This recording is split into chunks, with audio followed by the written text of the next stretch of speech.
Chapitre 15. Axiome hermétique. Posséder le savoir, si on ne le manifeste pas, et si on ne l'exprime pas dans ses actes, est comme la thésaurisation d'un précieux métal, une chose vaine et folle. Le savoir, comme la santé, est destiné à servir. La loi de l'utilisation est universelle. Celui qui la viole souffre, parce qu'il s'oppose aux forces naturelles. Le Kybalion. Les enseignements hermétiques, s'ils ont toujours été soigneusement tenus secrets par leurs fortunés possesseurs, pour des raisons que nous avons déjà dites, n'étaient pas destinés à être constamment conservés et tenus secrets.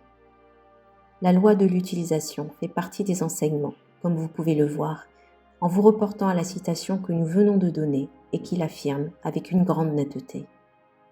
Le savoir sans utilisation et sans expression est une chose vaine, ne conférant aucun bien à celui qui le possède et à la race tout entière.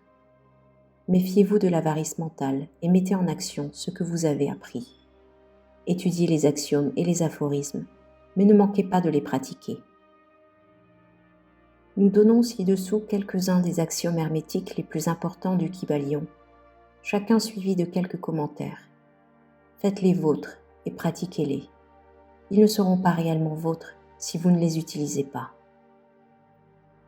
Pour changer votre état d'esprit ou vos états mentaux, modifiez votre vibration. Le Kybalion. Tout individu peut changer ses vibrations mentales par un effort de volonté, en fixant son attention sur l'état désirable. La volonté dirige l'attention, et l'attention modifie la vibration. Cultivez l'art de l'attention à l'aide de la volonté, et vous avez trouvé le secret de la maîtrise des sentiments et des états mentaux. Pour détruire une mauvaise période de vibration, mettez en activité le principe de polarité et concentrez votre pensée sur le pôle opposé de celui que vous voulez annihiler. Tuez l'indésirable en modifiant sa polarité. Le Kybalion. Cette formule hermétique est une des plus importantes de la doctrine. Elle est basée sur de véritables principes scientifiques. Nous avons montré qu'un état mental et son état contraire n'étaient que les deux pôles d'une même chose, et que par la transmutation mentale, la polarité pouvait être renversée. Ce principe est connu des psychologues modernes qui l'appliquent pour supprimer les mauvaises habitudes, en conseillant à l'étudiant de se concentrer fortement sur la qualité opposée. Si vous êtes peureux, ne perdez pas votre temps à essayer de supprimer en vous la peur. Développez le courage, et la peur disparaîtra. Quelques auteurs ont exprimé cette idée avec plus de force en utilisant l'exemple de la chambre noire. Vous ne devez pas essayer d'enlever l'obscurité d'une pièce. Vous n'avez qu'à ouvrir les volets et l'obscurité envahie par la lumière disparaît. Pour supprimer une qualité négative, concentrez votre pensée sur le pôle positif de cette même qualité et les vibrations, de négatives qu'elles étaient, deviendront positives, jusqu'à ce que vous finissiez par être polarisé sur le pôle positif au lieu de l'être sur le pôle négatif. Le contraire est également vrai, comme beaucoup de gens ont pu s'en apercevoir à leurs dépens, quand ils se laissent vibrer trop souvent par le pôle négatif des choses. En modifiant votre polarité, vous pouvez maîtriser vos sentiments, changer vos états mentaux, remanier vos dispositions et construire votre caractère.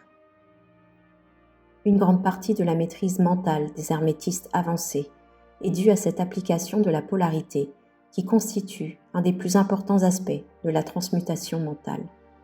Souvenez-vous bien de l'axiome hermétique que nous avons déjà cité et qui dit « L'esprit, aussi bien que les métaux et les éléments, peut être transmuté d'état à état, de degré à degré, de condition à condition, de pôle à pôle, de vibration à vibration. » Le Kybalion. La maîtrise de la polarisation est la maîtrise des principes fondamentaux de la transmutation mentale ou de l'alchimie mentale, car si un individu n'acquiert pas l'art de changer sa propre polarité, il sera incapable d'influencer son entourage.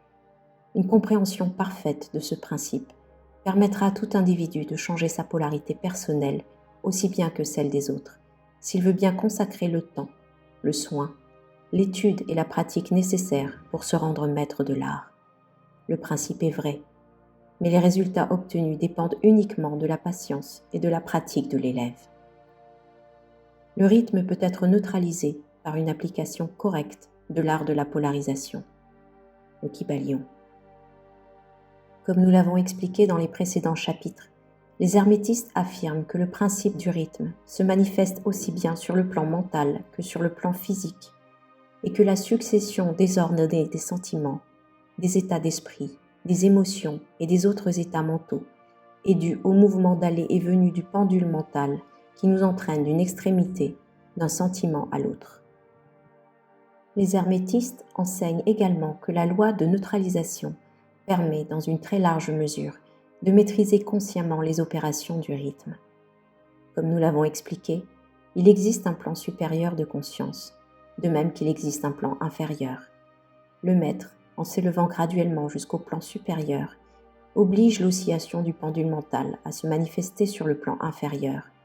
Pendant ce temps, lui, qui a atteint le plan supérieur, échappe à la conscience de l'oscillation du retour du pendule. Ce résultat s'obtient en se polarisant sur le moi supérieur et en atteignant ainsi les vibrations mentales du moi, situé bien au-dessus du plan ordinaire de conscience. C'est la même chose de s'élever au-dessus d'une chose ou de la laisser passer devant soi.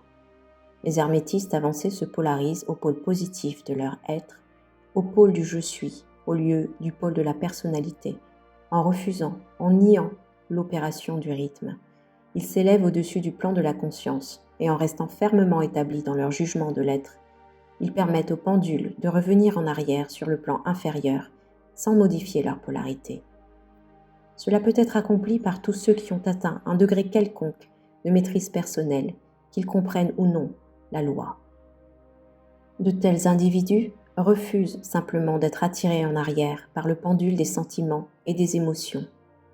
En affirmant sans répit leur supériorité, ils restent polarisés au pôle positif.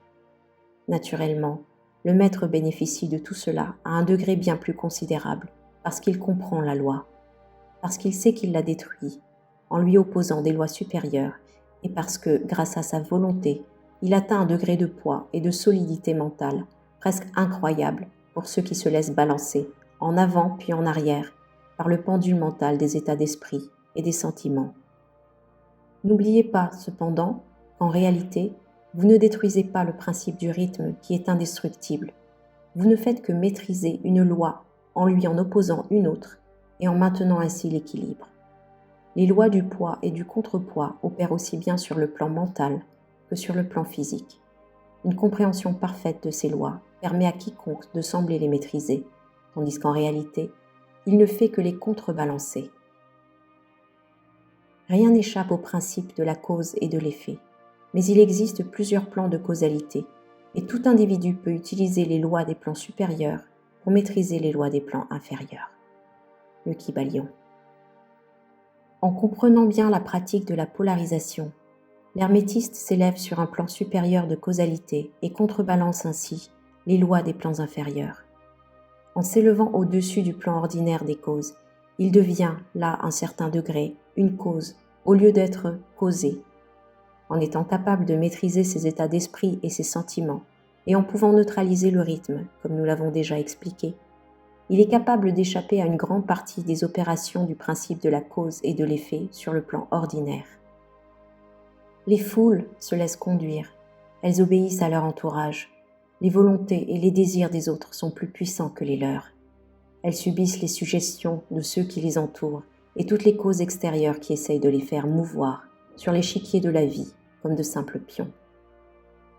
En s'élevant au-dessus des causes susceptibles de l'influencer, l'hermétiste avancé atteint un plan supérieur d'action mentale, et en dominant ses états d'esprit, ses émotions, ses tendances et ses sentiments, il crée en lui-même un nouveau caractère, de nouvelles qualités et de nouveaux pouvoirs, grâce auxquels il peut dominer son entourage ordinaire et devenir ainsi pratiquement joueur au lieu d'être simple pion. De tels individus jouent consciemment le jeu de la vie au lieu d'être conduits de ci, de là, par les pouvoirs et les volontés plus fortes. Ils utilisent le principe de la cause et de l'effet au lieu d'être utilisés par lui. Naturellement, même les plus grands maîtres sont sujets au principe, car ils ne se manifestent pas moins sur les plans supérieurs, mais sur les plans inférieurs d'activité. Ils sont maîtres au lieu d'être esclaves.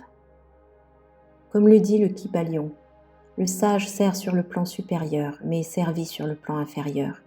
Il obéit aux lois venant d'en haut, mais sur son propre plan et sur les plans inférieurs, il est maître et donne des ordres. D'ailleurs, en agissant ainsi, il constitue une partie du principe au lieu de s'y opposer. Le sage fait partie de la loi. En comprenant bien ses mouvements, il l'utilise au lieu d'en être l'esclave aveugle. Le sage, par rapport à l'homme ordinaire, peut être comparé au nageur habile, allant et venant de tous côtés, par rapport à la bûche qui est emportée de tous côtés. Cependant, le nageur et la bûche, le sage et l'imbécile sont également sujets à la loi. Celui qui comprend cette vérité est bien dans la voie de la maîtrise. Le Kybalion. Pour conclure, appelons encore votre attention sur l'axiome hermétique suivant. La vraie transmutation hermétique est un art mental. Dans cet axiome, les hermétistes enseignent que le grand travail d'influencer un entourage est accompli à l'aide du pouvoir mental. L'univers étant complètement mental, il en résulte qu'il ne peut être conduit que par la mentalité. Dans cette vérité, on peut trouver l'explication de tous les phénomènes et la manifestation de tous les divers pouvoirs mentaux qui ont tant attiré l'attention et qui ont été si étudiés au début du XXe siècle. On retrouve constamment sous les enseignements des divers cultes et des différentes écoles le principe de la substance mentale de l'univers. Si l'univers est mental dans sa nature substantielle, il s'ensuit nécessairement que la transmutation mentale doit changer les conditions et les phénomènes de l'univers. Si l'univers est mental, l'esprit doit être le pouvoir le plus considérable qui agit dans ces phénomènes. Si cette vérité était bien comprise, on verrait la véritable nature de ce qu'on a coutume d'appeler des miracles. Le tout est esprit, l'univers est mental. Le Kybalion.